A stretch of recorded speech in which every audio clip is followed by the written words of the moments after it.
क्या आप अपने सुनहरे भविष्य और बेहतरीन शिक्षा की तलाश में हैं? तो आपका इंतजार अब खत्म हुआ। महाराजा सुहेल देव राज्य विश्वविद्यालय आजमगढ़ से संबद्ध BK college of education Chunkuni Koilsa में सत्र 2026 से 2027 के लिए प्रवेश प्रारंभ हो चुके हैं। यहाँ छात्र एवं छात्राओं के लिए उपलब्ध है BA, BSc और BCom जैसे बेहतरीन कोर्सेज। छात्राओं के उच्च शिक्षण के लिए समर्पित मां श्रृंगारी स्मारक महिला PG कॉलेज में प्रवेश लें, जहाँ BA, BSc, MA, MSc और DL की उच्च स्तरीय शिक्षा दी जाती है। बेटियों के बेहतर कल के लिए हमारे पास है मां श्रृंगारी बालिका इंटर कॉलेज, जहां कक्षा 6 से 12 तक कला और विज्ञान वर्ग में प्रवेश जारी है। यदि आप फार्मेसी के क्षेत्र में अपना करियर बनाना चाहते हैं तो Maa Shringari Devi college of pharmacy Bharauli campus में 2 वर्षीय D फार्मा कोर्स में आज ही एडमिशन लें। हमारे यहाँ आपको मिलेंगे योग्य एवं अनुभवी शिक्षक, आधुनिक लैब्स, समृद्ध लाइब्रेरी और पढ़ाई के लिए एक सुरक्षित और शांत वातावरण। अधिक जानकारी के लिए स्क्रीन पे दिए गए नंबर पे तुरंत संपर्क करें। विधायक ने असाध्य रोगियों के इलाज के लिए दिए लाखों रुपए, समस्याओं को लेकर मिले कई ज्ञापन। बुरहानपुर अत्रौलिया विधानसभा क्षेत्र के सपा कार्यालय पर बुधवार को क्षेत्रीय विधायक डॉक्टर संग्राम यादव ने असाध्य रोगों से पीड़ित जरूरतमंदों को इलाज के लिए विधायक निधि से लाखों रुपए की सहायता राशि प्रदान की। इस दौरान क्षेत्र के विभिन्न गांवों से आए लोगों ने सड़क, बिजली और प्रकाश व्यवस्था समेत कई समस्याओं को लेकर विधायक को ज्ञापन सौंपा। विधायक ने भवानीपट्टी गांव निवासी सिलेटा को इलाज के लिए 50,000 रुपये, हमीरपुर गांव निवासी प्रांजल पुत्र शिवचरण को 2 लाख रुपये, गौरा निवासी शारदा देवी को 1.5 लाख रुपये तथा मदनपट्टी अदिलपुर निवासी राम आशीष को इलाज के लिए 50,000 रुपये की सहायता राशि प्रदान की। इस मौके पर विधायक डॉक्टर संग्राम यादव ने कहा कि क्षेत्र के गरीब और असहाय लोग जो गंभीर बीमारियों से पीड़ित हैं, उनकी मदद के लिए वह लगातार प्रयास करते हैं। उन्होंने कहा कि मुख्यमंत्री से भी अनुरोध किया गया है कि गंभीर बीमारियों के इलाज के लिए मिलने वाले अनुदान की सीमा 50 लाख से बढ़ाकर 1 करोड़ रुपये की जाए, ताकि आर्थिक अभाव में किसी गरीब की इलाज के बिना मौत न हो। समस्याओं को लेकर सौंपे ज्ञापन।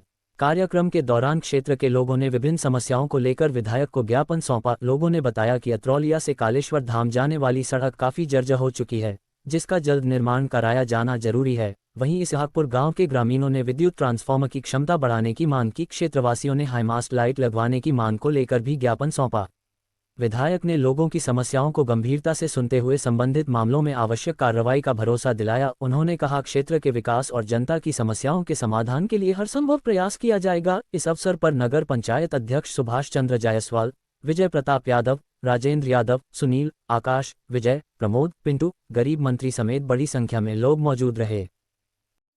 आज आप अपने सपा कार्यालय पर कुछ असाध्य रोगों से पीड़ित लोगों को सहायता राशि प्रदान की और जन समस्या की सुनवाई की, क्या कहेंगे? देखिए, मैं आपका तो धन्यवाद दूंगा कि मैं बहुत आज ही आपको सूचना दिया और आप हमारे कार्यालय पर आए। मैं पांडे जी आपका धन्यवाद ज्ञापित करता हूँ पत्रकार मित्रों का। और मेरा हमेशा उद्देश्य रहता है कि जो यहाँ की जनता ने हमें ताकत दिया है, विश्वास दिया है, और हम उनके कैसे कठिन समय में उनके काम आ जाएं, ये हमेशा हमारा प्रयास रहा। आदरणीय चेयरमैन साहब भी आपके बगल खड़े हैं, लगातार अत्रौलिया के चेयरमैन हैं। तो हमारी पार्टी सेवा भाव के साथ काम करने का प्रयास करती है और समाज का कोई तबका अगर वो मदद के लिए आया हो तो हमारी पार्टी के कार्यकर्ता एकजुट होकर के उसकी मदद के लिए हमेशा प्रयास किए। आज उसी विधायक निधि से, जहां पर श्रीमती शारदा जी हैं, इनको 1.5 लाख रुपए की आवश्यकता थी, तो हमारी विधायक निधि से उन्हें 1.5 लाख रुपए का हमने मदद करने का काम किया। वो ये जो इनको गंभीर रोग से पीड़ित हैं, ये कठौरा गांव की, कठौरा गांव, कोलसा ब्लॉक का कठौरा गांव। दूसरा प्रांजल है, ये हमीरपुर गांव के, ये बहुत छोटा बच्चा है प्रांजल, और इसको इसी उम्र में जो बीमारी है, आप सोच सकते हैं जिसका बच्चा बीमार होगा उसके पिता पे क्या गुजरती होगी।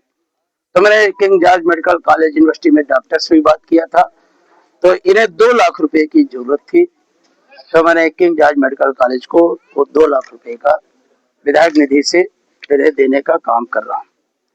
तीसरा जो है श्रीमती सिलवत्ता हैं, इनका डॉक्टर राम मनोहर लोहिया में इलाज चल रहा है।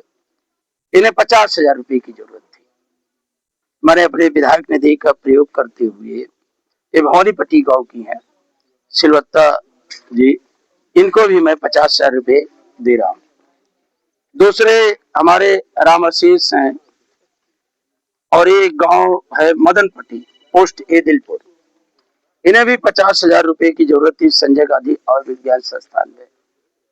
सब गरीब परिवार, किसान परिवार से लोग हैं, तो जो इनके एस्टीमेट के सापेक्ष मैं इनकी पूरी मदद कर रहा हूं। आगे भी आवश्यकता होगी तो मैं इनके लिए तैयार हूं। मैंने आप सबके चैनल के माध्यम से उत्तर प्रदेश की विधानसभा में मैंने माननीय मुख्यमंत्री जी के समक्ष विधानसभा अध्यक्ष जी से अनुमति लेकर के मैंने इस बात को रखा था कि कोरोना काल के बाद बीमारियां बढ़ी हैं और जब विधायक निधि 2.5 करोड़ की थी तो माननीय अखिलेश यादव जी ने उसमें 25 लाख रुपए का प्रावधान किया था एक वित्तीय वर्ष में कि विधायक अपने निधि से वो गरीब, असहाय और असद रोग से पीड़ित की मदद कर सकता है।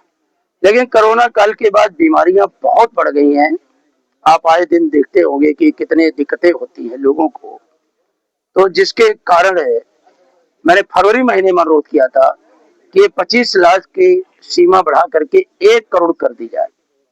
आज कुछ सूचनाएं मुझे सोशल मीडिया के माध्यम से मिल रही हैं, अभी पूरी यकीन नहीं है, लेकिन मुझे पूरा उम्मीद है कि मेरा जो सुझाव था सरकार उसको अमल में लेगी और इस तरह का शासनादेश जारी करेगी जिससे हम सब गरीबों की मदद कर सकें और उन्हें इस सुविधा दे सकें। तो इन्हीं उद्देश्यों के कारण हम सब, मेरा उद्देश्य रहता है हर महीने में, अभी और भी एस्टीमेट गया है सीडीओ साहब के यहाँ, मैं तो प्रयास करता हूँ, उनसे कहता भी हूँ कि आप जल्दी से जल्दी दें ताकि इलाज संभव हो पाए। आपको कुछ ज्ञापन मिला है नगर पंचायत की तरफ से? क्या क्या ज्ञापन नहीं है, सुझाव। हो जाएगा? जैसे कलेश्वर धाम का सुझाव है कि वहाँ की सड़क ठीक नहीं है, बहुत पहले बनी थी सीसी रोड, वो खराब स्थिति में है क्योंकि बहुत लोग सावन का महीना चल रहा है, अभिषेक करने के लिए जाते हैं, तो मैं उसमें भी प्रमुखता से काम करूंगा।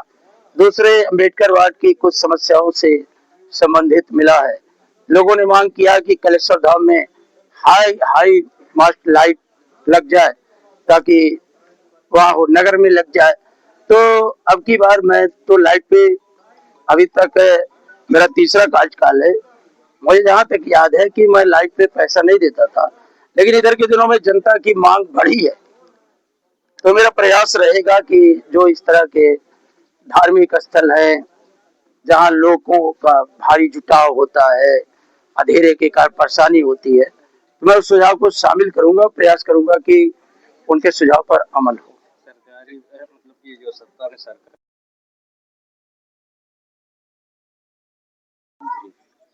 और उनसे ना डिमांड करके अभी भी आपसे लोग डिमांड कर रहे हैं, तो इस पे क्या कहेंगे? आशीष पांडे जी, मैं तो आपसे कहा था कि उनके बारे में मुझसे कुछ ना बोलवा। हम कह रहे हैं कहने के लिए नहीं, मैं अभी उन पर कुछ भी नहीं बोलूंगा।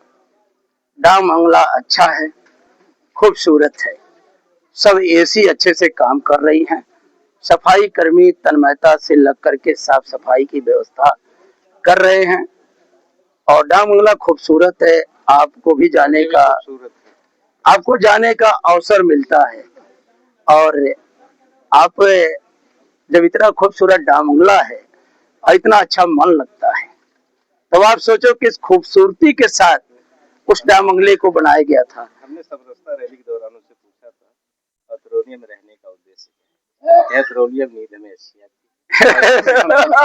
आसानी से पहुंच जाते हैं, हमें कहीं जाना होता है, पटना जाना हुआ, बिहार जाना हुआ, कहीं जाना हो, यहाँ से हमें जाने में कोई दिक्कत नहीं। तो उत्तर उन्होंने बहुत अच्छा दिया कि बाबूजी ने और बाबूजी के साथ चलने वाले लोगों ने, आदरणीय चेयरमैन साहब, बहुत से लोग हैं, उन्होंने अतरौलिया को इतना खूबसूरत सजाया था, इतना खूबसूरत गुलदस्ता बनाया था, सामाजिक समरसता का वातावरण बनाया था कि अतरौलिया खूबसूरत लगता है। जब यहाँ अच्छी नींद आती है तो सोचो यहाँ कितने अच्छे लोग हैं, अच्छी बाड़ी भी होनी चाहिए। तो जहाँ अच्छी नींद आती है स्वास्थ्य के लिए बहुत लाभदायक है। डॉक्टर बताते हैं कि अगर आपको पूरी नींद आती है तो आपकी बीमारी। एक चीज और बोले थे कि हम सोते हैं लेकिन हम सोने नहीं देंगे। आप मतलब कह रहे थे जगाने आए, आप पता नहीं किसको जगाना चाहते हैं। सरकारों को जगाना चाहिए और उन नहरों को देखना चाहिए जिसको आशीष जी आपने देखा था कि जब किसान के खेत को पानी की जरूरत थी तो नहरें सूखी थी। उन सोसाइटी को देखना चाहिए था कि जब किसान के खेत को खाद की जरूरत थी तो सोसाइटियों पे खाद लेने वालों की लाइन लगी थी। आशीष जी उस हॉस्पिटल की तरफ जाना चाहिए कि जहां आज की मुझे रिपोर्टिंग है कि 500 से ज्यादा ओपीडी के पर्चे कटे, वहां चाइल्ड स्पेशलिस्ट की नियुक्ति कैसे हो, वहां गाइनो के डॉक्टर, गाइनोलॉजी डॉक्टर कैसे आवे, कार्डियक एक बड़ी समस्या है उसका विशेषज्ञ डॉक्टर कैसे आए, चाइल्ड बच्चे, छोटे छोटे बच्चे हैं, इनको चाइल्ड स्पेशलिस्ट डॉक्टर कैसे आए। तो आशीष जी उस पे ध्यान देना चाहिए। अस्पताल भी बहुत अच्छा है, उसको भी बढ़ाने का काम होना चाहिए। मैं तो आपको बधाई दूंगा और पूरे क्षेत्रवासियों को बधाई दूंगा कि जो राजकीय महिला महाविद्यालय समधी के अंदर स्थापित हुआ है वो संपूर्ण उत्तर प्रदेश में जो अभी सरकार ने जो आकलन कराया है उसमें नंबर 1 का कोई राजकीय महिला महाविद्यालय है तो समधी डिग्री कॉलेज है और वो भी अतरौलिया के अंदर स्थित है। तो आप सोचिए कि कितना सुंदर डिग्री कॉलेज है कि जहां पढ़ के बेटी रूपाली पाठक ने पूरे सुहेल देव यूनिवर्सिटी को टॉप किया गांव के अंदर, और आज वो जो पोर्टल पर सबसे नंबर 1 पर है। मैंने प्राचार्य को बधाई दिया था तो प्राचार्य ने मुझसे वादा किया है कि विधायक जी अभी तो राजकीय क्षेत्र में हम नंबर 1 पर हैं, आने वाले 2-4 महीने में जिस तरह के सेक्टर हैं हम सब में नंबर 1 लाने का प्रयास करेंगे। तो आप सोचिए कितना खूबसूरत है और अच्छा है आपने सूचना दिया कि नींद अच्छी आती है, नींद अच्छी आनी चाहिए।